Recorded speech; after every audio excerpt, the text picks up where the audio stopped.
নমস্কার দর্শক বন্ধুরা, আজ আমি আপনাদের জন্য নিয়ে চলে এসেছি গজার রেসিপি। গজা বানানোর জন্য এখানে আমি কিছুটা ময়দা, কিছুটা কালো জিরে, চিনি, সামান্য নুন, কিছুটা বেকিং সোডা আর কিছুটা সাদা তেল দিয়ে সমস্ত কিছু এভাবে হাত দিয়ে মেখে নিচ্ছি।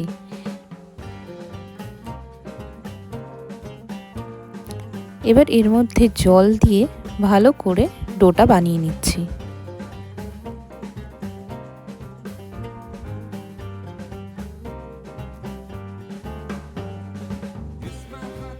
আমাদের ডোটা বানানো হয়ে গেছে।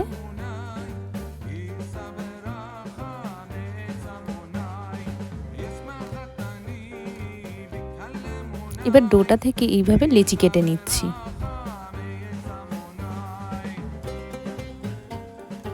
এবার লেচিগুলোকে একটা একটা করে মাঝারি সাইজের বেলে নিচ্ছি।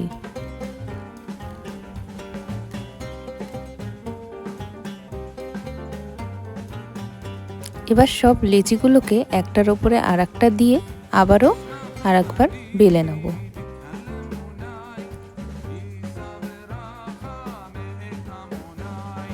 এবার বেলে রাখা লেচিগুলোকে লম্বা লম্বা করে গজার শেপে কেটে নিচ্ছি।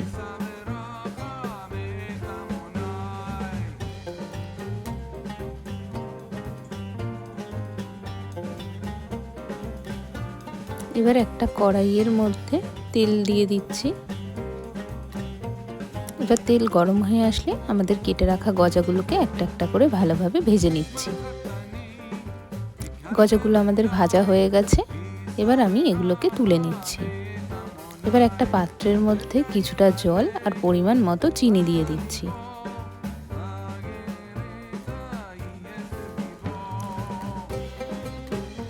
দেখতেই পাচ্ছেন চিনির রসটা বেশ গাঢ় হয়ে এসেছে।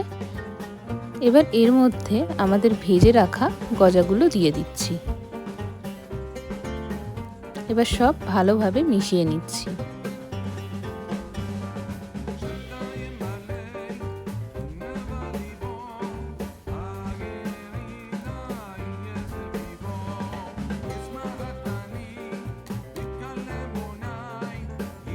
চিনির রসটা এইভাবে পুরো শুকিয়ে আসলে বুঝতে হবে আমাদের গজা তৈরি। তাহলে আপনারাও বাড়িতে ট্রাই করুন, আর রেসিপিটা কেমন লাগলো আমি অবশ্যই কমেন্ট বক্সে জানান।